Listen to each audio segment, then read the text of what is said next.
Hey there! Welcome to another edition of Mr. Weis Solves an Old AP Problem. Today we're working on, in the in-house edition, the 2010 AP Calculus BC problem number 1.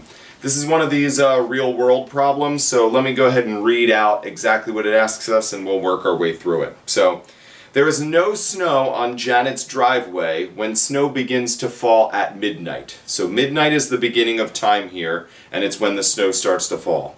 From midnight to 9 a.m., snow accumulates on the driveway at a rate given by f of t equals 7, now this is a rate, f of t equals 7 e to the 7t e to the cosine of t. And this is in cubic feet per hour. This is the rate at which this moves in, where t is measured in hours starting at midnight. So t equals 0 is midnight, and this goes on until 9 a.m. So t equals 0 is midnight, and we're interested in this function till t equals 9, which is 9 a.m. And this is the rate at which the snow is falling. So at time 0, midnight, the snow is not falling. The rate is 0. But at later times we could find out what this is. So I'm going to skip some of the other stuff because that's more relevant for the later problems, because what all this says is how many cubic feet have accumulated on the driveway by 6 a.m. By 6 a.m. So that's what they want us to know. That's for part A. They want us to know how many cubic feet of snow have accumulated on the driveway at 6 a.m.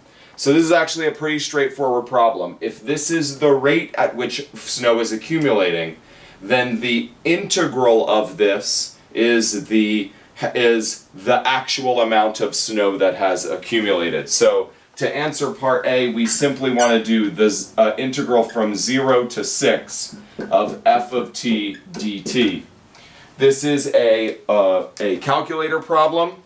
So, because it's the first problem and the first few are always calculator problems, so I'm going to go ahead and use my calculator to calculate this. I'm going to go ahead and put this function that we're interested in here into y1, because I suspect I'm going to want to use it later, and it's nice to have it there. So that's 7. I'm going to have to use x for t, but so what? E to the cosine of x. And I should always make sure that my mode is in radians, and I am, because I'm awesome.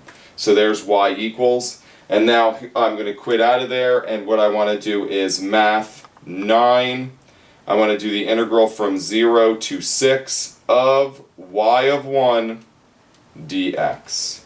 And hit enter and see what it gives us. It thinks for a while, and it says that the answer is 142.275, approximately 142.275 cubic feet of snow has fallen. And that's my answer to part A. Okay, here we are solving part B of the 2010 Calculus BC problem number 1.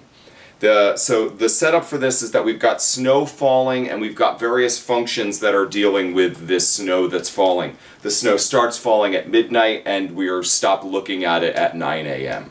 And so in the first part, we have a function that is telling us the rate at which the snow is falling and accumulating on the driveway. So the rate is in cubic feet per hour. And there it is. T is measured in time, 0 being midnight, and it's measured in hours after midnight. So the rest of the problem reads like this. Janet starts removing snow at 6 a.m. So you can see, the rate, g of t, in cubic feet per hour, at which Janet removes the snow from any time t hours after midnight is modeled by the following function. So you can see g of t here is a piecewise function. For the first 6 hours, from midnight to 6 a.m., Janet is sleeping. She's not removing any of the snow. She gets up and gets out there and starts shoveling. And from 6 to 7 a.m., she's shoveling snow, removing 125 cubic feet per hour during that time. That's the rate at which she's removing the snow. So after that hour, she starts to get tired, and from 7 to 9, she removes it at a constant rate of 108 cubic feet per hour. So what does B ask us? It says, find the rate of change of snow on the driveway at 8 a.m. Find the rate of change of the snow on the driveway at 8 a.m. So this should be easy. This is the rate of change of the snow accumulating, that's being added. This is the rate of change of the snow that's being removed over those times. So the answer to part B, I think, is very simply just, we want it at 8 a.m., is just f of 8 minus g of 8. And this is all we have to calculate. So I'm going to go ahead and get my calculator, and I'm going to calculate this stuff. So I'm going to do f of 8 first, so that is y1 of 8, because I put it in y1. Minus, and then g of 8 puts us in this time period, so it's minus 108, and the answer is negative 59.583, approximately negative 59.583 cubic feet per hour. So this is good. This means that Janet is actually achieving something here. She's removing the snow from the ground. And that is my final answer. Okay, here we are solving part C of the 2010 AP Calculus BC exam problem number 1, which is this pretty complicated real-world problem of snow falling starting at midnight and accumulating on the ground outside of Janet's house. There's one function that tells us the rate at which the snow is accumulating, and there's another much more, in some sense more complicated. It's a piecewise function, but it's actually just a piecewise function of constants that's telling us the rate at which Janet is removing the snow. So, what part C wants us to do is a bit complicated. Part C wants us to figure out the function h of t, where h of t means the total amount of snow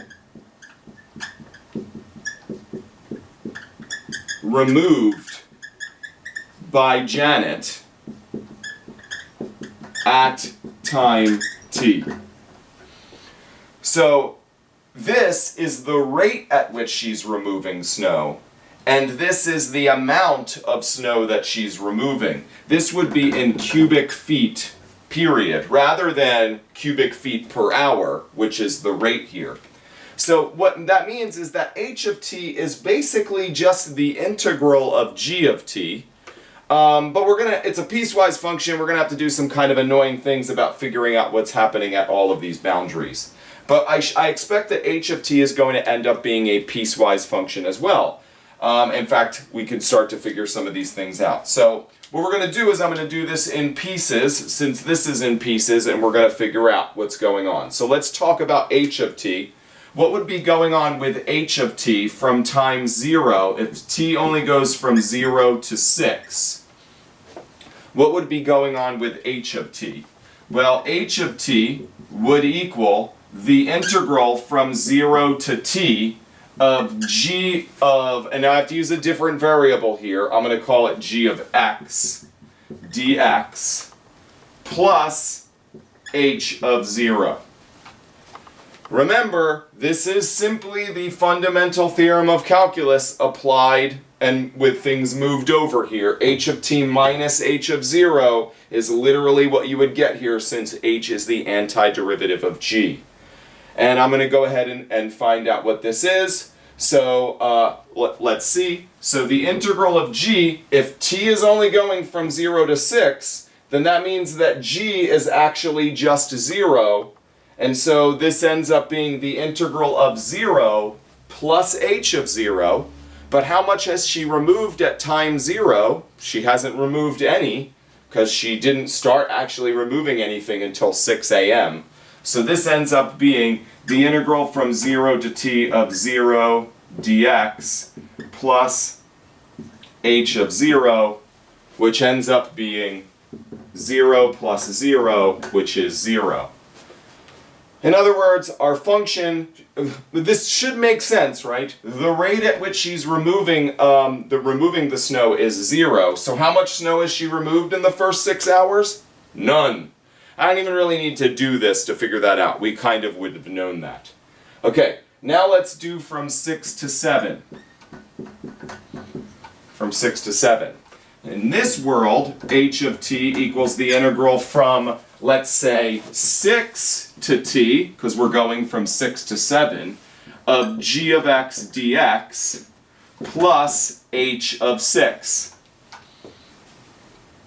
But this is pretty easy. In this world, g just equals 125. So this ends up being the antiderivative of 125, that's 125x, from t down to 6, plus h of 6, but we already talked about in the last part, we found out that h of 6 is 0. So we end up getting that this is 125t minus 6. It's 125t minus 125 times 6. I'm just choosing to write it like that. Perfect. So this tells me what's going on from 6 to 7. Now let's go from 7 to 9. So now 7 is less than t is less than 9. We're assuming that's the case. And here h of t is going to be the integral from 7 up to whatever t wants to be, as long as we keep it in this range, of g of x dx plus h of 7. So here we go, we can figure this out. On the interval from 7 to whatever t is here, this is really just 108. So we're getting 108x from t down to 7 plus h of 7. Well, we can figure out what h of 7 is from over here. H of 7 from over here is what happens when you plug in t equals 7 over here. And you get 7 minus 6, which is 1, so it's just 125. So the answer to this one then ends up being 108 times t minus 7 plus 125. So putting all of this together then, I'm going to go ahead and flip the board, and I'm going to write all of this down on the other side. So I think we just found out that h of t, this represents the amount of snow that Janet has removed, is 0 from time 0, midnight, all the way till 6 a.m. Then from 6 a.m. to 7 a.m., this can be found to be, I think it was 125 t minus 6 cubic feet. And then from 7 to 9, this could be found to be 108 t minus 6 plus 125. If you wanted to simplify this out and multiply it all out, that would be totally a reasonable thing to do. You should note that this actually ends up being a beautiful continuous function, and that's actually what's important. That's one of the things we're doing when we're trying to solve this, is we're making sure that all three of these pieces meet up, because this should be a continuous function. So at time 6, this better be 0 because it has to match up with that. And if you plug it in, it sure does. At time 7, this better be whatever this is at time... Sorry, this should be t minus 7, not t minus 6. And at time 7, this should be what it is up there, which is 125. And we should be done. So there we go. This is measured in cubic feet. All of this is measured in cubic feet.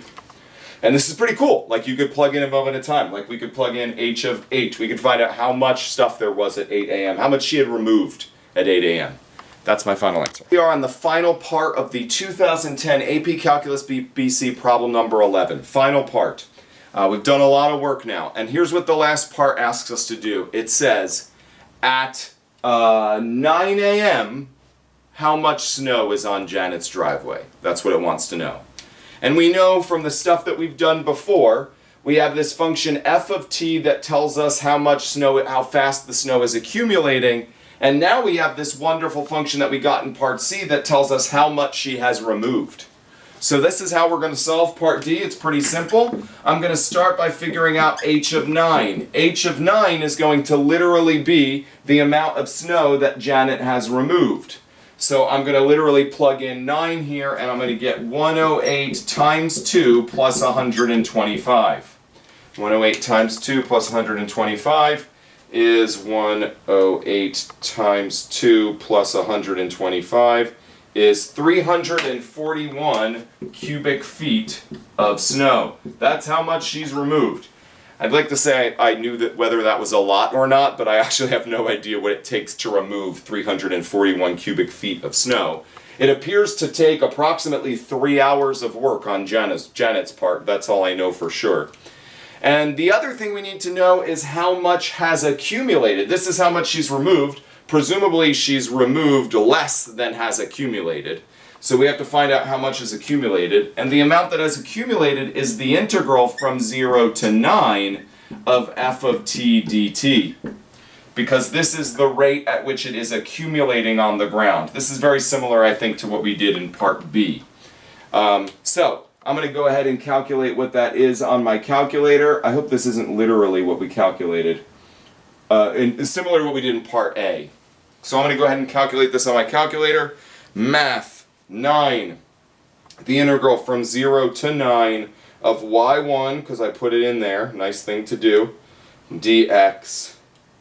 And I get that the amount of snow that has accumulated, it takes it a little while, is approximately 367.335 cubic feet. So therefore the answer to the question is that number minus 341. So there are still, the answer is that there are still 26.335 cubic feet of snow left on Janet's driveway. Again, I'd like to say I don't have any idea what that means. Like, is that a lot? I have no idea. She got a big driveway? Who knows? But there you go. That's the answer to that part.